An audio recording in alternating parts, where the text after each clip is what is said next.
મિત્રો કેમ છો? સ્વાગત છે તમારું આપણી યુટ્યુબ ચેનલની અંદર। હવે આજના ટોપિકમાં આપણે લઈને આવીએ છીએ બેન્કિંગ અંગેના મુખ્ય જાણવા જેવા પ્રશ્નો, જે ઘણી બધી વાર પરીક્ષામાં પૂછાયો છે અને ઘણી બધી વખત તે આપણને કામ આવતા હોય છે અને આપણા માટે જાણવા લાયક પણ હોય છે। તો ચલો વિડીયોને શરૂ કરીએ। સૌથી પહેલો જે આપણો પ્રશ્ન છે કે ભારતમાં જાહેર ક્ષેત્રની કેટલી બેંકો છે? તો ભારતમાં જાહેર ક્ષેત્રની છે 27 બેંકો। ત્યારબાદ બેંક આપણને શું ઓફર કરે છે? બેંક ઓફર કરે છે આપણને નાણાકીય સેવાઓ ઓફર કરે છે। બેંક અને રિઝર્વ બેંક ઓફ ઇન્ડિયાની સ્થાપના ક્યારે કરવામાં આવી હતી? આ પ્રશ્ન ઘણી બધી વાર પૂછાઈ જાય છે, એટલે ખાસ ધ્યાન આપજો। તો રિઝર્વ બેંકની સ્થાપના ઈસવીસન 1 એપ્રિલ 1935ની રોજ કરવામાં આવી હતી। ભારતીય રિઝર્વ બેંકનું મુખ્ય મથક ક્યાં આવેલું છે? મુંબઈમાં। ત્યારબાદ પછીનો પ્રશ્ન છે ભારતીય રિઝર્વ બેંકનું રાષ્ટ્રીયકરણ ક્યારે કરવામાં આવ્યું? તો કે 1 જાન્યુઆરી 1949માં। છઠ્ઠો પ્રશ્ન ભારતીય રિઝર્વ બેંકનો બેંક દર શું છે? 7.75%। ત્યારબાદ સાતમો પ્રશ્ન ભારત મહિલા બેંકની સ્થાપના ક્યારે થઈ હતી? તો એનો જવાબ છે 19 નવેમ્બર 2013ની રોજ। સ્ટેટ બેંક ઓફ ઇન્ડિયાની સ્થાપના ક્યારે થઈ હતી? તો જુલાઈ 1, 1955માં। હવે નવમો પ્રશ્ન ભારતની પ્રથમ બેંક કઈ હતી? એનો મિત્ર જવાબ છે બેંક ઓફ હિન્દુસ્તાની। ત્યારબાદ 10મો પ્રશ્ન છે બેંક ઓફ હિન્દુસ્તાની બેંકની સ્થાપના ક્યારે થઈ હતી? તો ઈસવીસન 1770માં। એના પછીનો પ્રશ્ન છે એટલે કે 11મો ભારતમાં કેન્દ્રીય બેંકની વ્યવસાય કઈ બેંક દ્વારા કરવામાં આવે છે? તો કે ભારતીય રિઝર્વ બેંક। વિશ્વ બેંકનું મુખ્ય મથક ક્યાં આવેલું છે? તો વોશિંગ્ટન ઇંગ્લેન્ડમાં।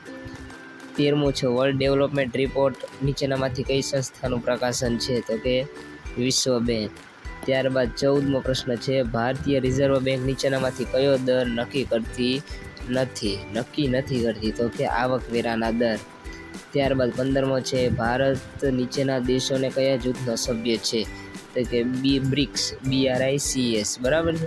16મો પ્રશ્ન છે ભારત દ્વારા વિકસિત મિસાઇલનું નામ શું છે? તો કે ત્રિશુળ। આ મિત્રો આવા જે પ્રશ્ન છે આ ઘણી બધી વાર એક્ઝામમાં પણ પૂછાય છે અને ઘણી વાર પૂછાયેલા પણ છે।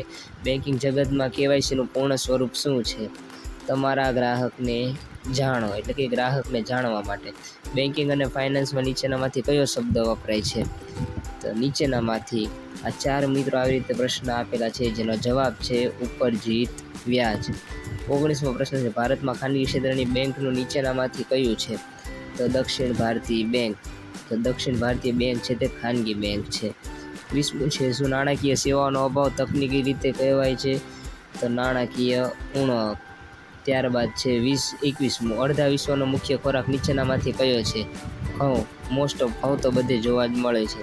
ત્યારબાદ 22મો છે નીચેનામાંથી કયો શબ્દ બેન્કિંગમાં વપરાય છે?